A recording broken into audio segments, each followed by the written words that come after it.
In the shadowed corners of esoteric history lies a secret so profound it was buried for over a century. Helena Blavatsky, the enigmatic founder of the Theosophical Society, penned a manuscript in 1891 that dared to challenge the very essence of humanity. Sealed with black wax infused with frankincense and a rare Himalayan mineral, this document bore 3 cryptic symbols described as vessels without light and a chilling directive: do not reveal while the world still assumes all are human.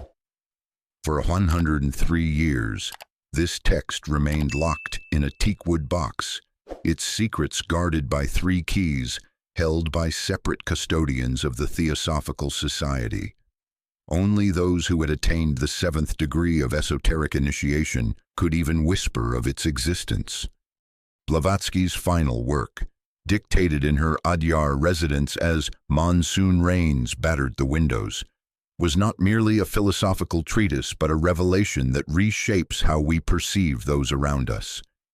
She claimed that among us walk beings who appear human in every way, flesh, voice, and form, but lack the divine spark, the soul. These soulless ones, as she called them, are not malevolent, they are absences, hollow vessels moving through life without the inner light that defines true humanity. The manuscript, written on Himalayan nettle fiber paper, known for its durability, was so dangerous that it was spirited away under diplomatic protection, changing hands 17 times before finding its resting place in the Musée Guimet in Paris. Why, there it survived 2 world wars, revolutions, and the upheaval of empires, its guardians passing their duty through generations, some unaware of the weight they carried.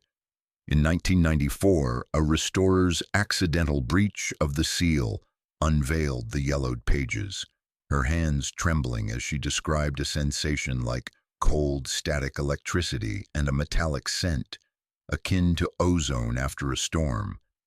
What she uncovered was no mere relic but a lens through which to view the inexplicable emptiness in certain gazes, a phenomenon modern psychology still grapples with. Blavatsky's words force us to question: when you look into someone's eyes and feel nothing, is it intuition or a glimpse of cosmic truth? Helena Blavatsky's manuscript, hidden for over a century, is not a tale of conspiracy but a mirror held to humanity's deepest assumptions. Titled with the cryptic phrase, "vessels without light," it posits that 17 to 23% of the population lacks a soul, a divine essence that animates true consciousness. These beings, she wrote, are not possessed by darkness or evil. They are simply empty, functioning through learned behaviors, mimicking emotions they cannot feel. Their eyes reflect but do not emit, their responses calculated rather than heartfelt. Blavatsky's observations are chillingly precise. Their blinks occur at regular intervals, their pupils dilate mechanically, and their body temperature runs slightly cooler than the norm.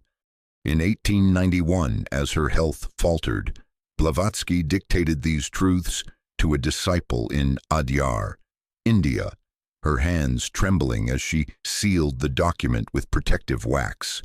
The manuscript's journey was extraordinary, transported under diplomatic cover. It evaded prying eyes until it reached the Musée Guimet in Paris, where it was concealed behind an obsidian mirror, a material revered in esoteric traditions for its protective properties. The safe housing, it had no visible keyhole, opening only when exposed to a specific sequence of light frequencies during a 1994 renovation. The restorer who stumbled upon it described a palpable unease, as if the document itself carried an energy that resisted exposure. Blavatsky's claims resonate with an unsettling familiarity. Haven't we all encountered individuals whose words feel hollow, whose presence leaves us inexplicably drained? She described their childhood memories as fabricated, constructed from social cues rather than genuine recollection. Ask them of their earliest moments, she advised, and note how they pause, calculating what should be remembered. This is not psychopathy, as modern science might label it, but something more fundamental: the absence of a soul, a void where the divine spark should reside. Her manuscript dares us to confront this reality and question the nature of those we meet daily. The secrecy surrounding Helena Blavatsky's manuscript was not merely caution, but a sacred duty. In 1891, as she pressed her seal into the wax, she entrusted its protection to the innermost circle of the Theosophical Society. 3 guardians, each holding a key to the teakwood box, swore to preserve its silence until a century had passed. The document's existence was a whispered legend among initiates, forbidden to all but those who had mastered the 7th degree of esoteric training. Its journey from Adyar to Paris was a saga of stealth, passing through 17 hands under diplomatic protection, each transfer shrouded in ritual and secrecy. In London, 1904, the manuscript surfaced briefly for occult analysis, still sealed, its presence noted by William Butler Yeats, a poet and Golden Dawn member. In his private diary, Yeats described it as radiating discomfort, an object that seemed to resist being near. He was not allowed to touch it, a testament to the reverence or fear it inspired. During World War II, it was hidden in a wooden safe behind an obsidian mirror at the Musée Guimet, its location known only to a select few. The mirror, used in scrying and protective magic, was no coincidence. It was a deliberate shield against spiritual intrusion. When the seal was broken in 1994, the restorer's accidental discovery sent ripples through esoteric circles. The manuscript's pages, inscribed on fire-resistant Himalayan nettle fiber, bore water spots, tears perhaps from Blavatsky or her scribe.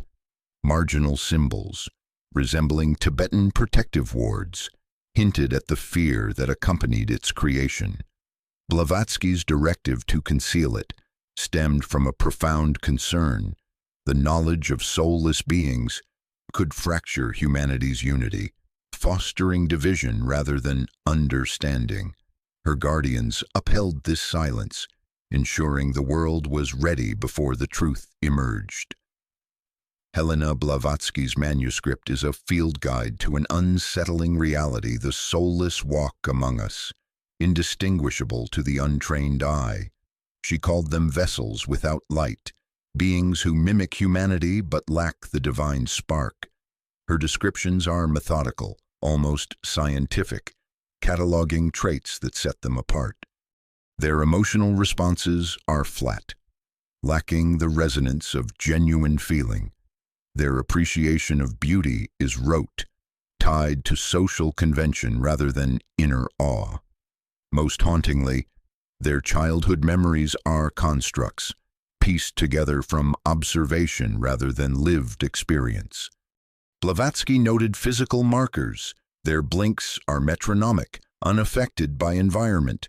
Their pupils dilate without emotional trigger. Their bodies run cooler, as if missing an inner warmth.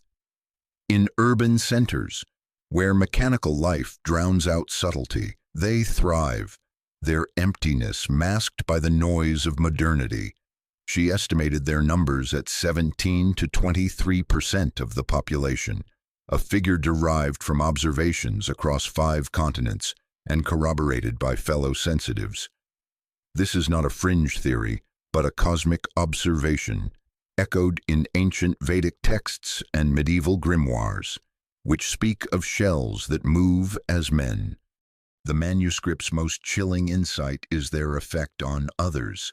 These beings, unaware of their own void, draw energy from those with souls, leaving behind a subtle depletion, a coolness in the chest, a pressure behind the eyes, a fleeting struggle to recall simple words. Blavatsky urged vigilance, teaching a ritual of soul fortification to protect against this drain. Her words resonate with modern experiences of emotional exhaustion, often misattributed to stress. What if the burnout we feel is not just ours, but the quiet siphoning of our essence by those who cannot generate their own dreams?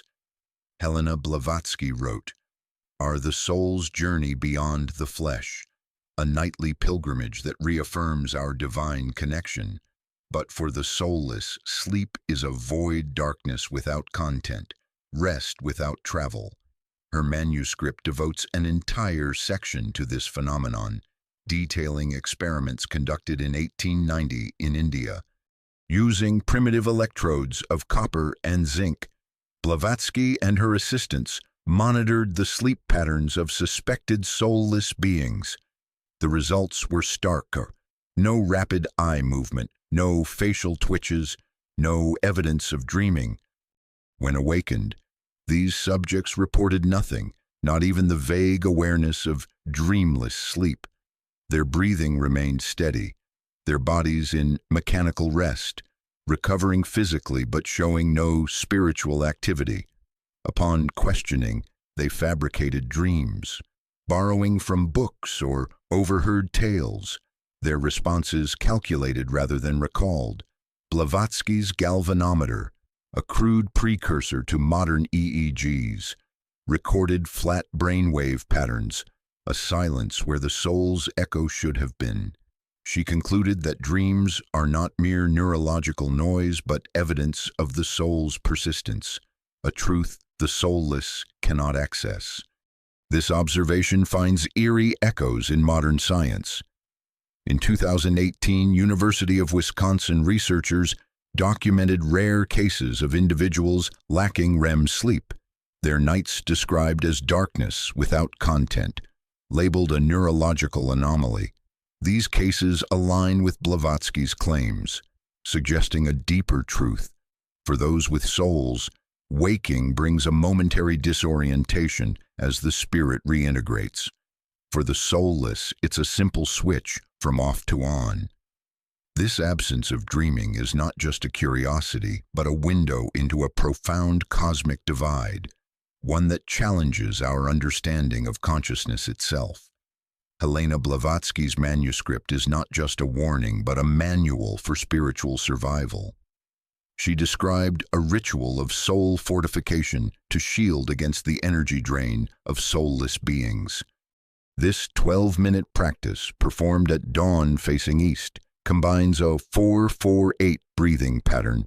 Inhale for 4 counts, hold for 4, exhale for 8 with visualization of amber light gathering in the chest, expanding into a protective sphere.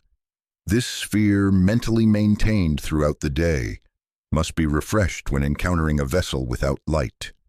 The ritual's core is a mantra, encoded in a substitution cipher that took cryptographers 3 months to crack, translated as "I remain." The Sanskrit word carries a deeper meaning of conscious persistence against dissolution. Blavatsky claimed this vibration strengthens the electromagnetic field anchoring the soul, a concept akin to modern quantum biology. The manuscript's pages on this ritual show wear fingerprints, softened corners suggesting frequent use by the few who accessed it. Without this practice, she warned, even the strongest souls could fade, succumbing to soul sleepiness, a state of emotional numbness and spiritual disconnection. Blavatsky identified high-risk environments, hospitals, government offices, schools where the soulless congregate, their presence amplifying emotional fatigue. Her insights prefigure modern concepts like emotional vampires, suggesting that burnout may stem from energetic depletion, not just stress. The ritual is a call to action, urging us to protect our inner light in a world increasingly designed to extinguish it. By anchoring our essence, we not only survive, but thrive, preserving the sacred flame that defines our humanity. Helena Blavatsky's revelations were not born in isolation. They echo through history, woven into the fabric of mystical traditions, ancient Vedic scriptures, medieval grimoires, and a 12th-century Vatican manuscript sealed by papal decree describe beings who resemble humans but lack the divine spark. These texts, like Blavatsky's, were hidden. Their knowledge passed through secret lineages to protect against misuse. The Vatican document, accessible to only 3 people per generation under a vow of silence, speaks of shells that move as men, a phrase hauntingly similar to Blavatsky's vessels without light. In the 20th century, Rudolf Steiner, founder of anthroposophy, referenced Blavatsky's warning in his private papers, incorporating an identical protective sigil into the architecture of the Goetheanum. Carl Jung, in letters to physicist Wolfgang Pauli, described empty people whose personas functioned perfectly but lacked individual essence, hinting at Blavatsky's influence. Even Albert Einstein, in private correspondence with Pauli, mused about quantized consciousness, suggesting some human forms might lack the coherence for true awareness. He abandoned this inquiry in 1947, destroying his notes, as if the implications were too profound to share. These fragmented observations form a hidden tradition, a lineage of discernment that Blavatsky crystallized. Her manuscript, with its protective wards and cryptic symbols, stands as a bridge between ancient wisdom and modern inquiry, urging us to look beyond the surface of human interaction. The consistency across these sources, spanning centuries and cultures, lends weight to her claims, suggesting a truth too unsettling to be fully embraced, yet too persistent to be ignored. Helena Blavatsky's manuscript is not just a snapshot of 1891, but a prophecy for the 21st century.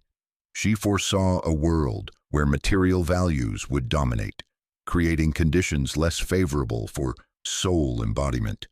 As spiritual awareness wanes, she predicted, more vessels without light would emerge not as punishment, but as a natural cycle, the Kali Yuga's manifestation. Her timeline is eerily prescient, describing technologies like mass media, computational systems, and a proto-internet that externalize consciousness, weakening the soul's anchor. She warned that society would reward the soulless, their lack of compassion and existential questioning becoming assets in systems built for consumption over consciousness. Traditional soul-nurturing practices, meditation, art, solitude, would be devalued, replaced by shallow simulations of spiritual experience.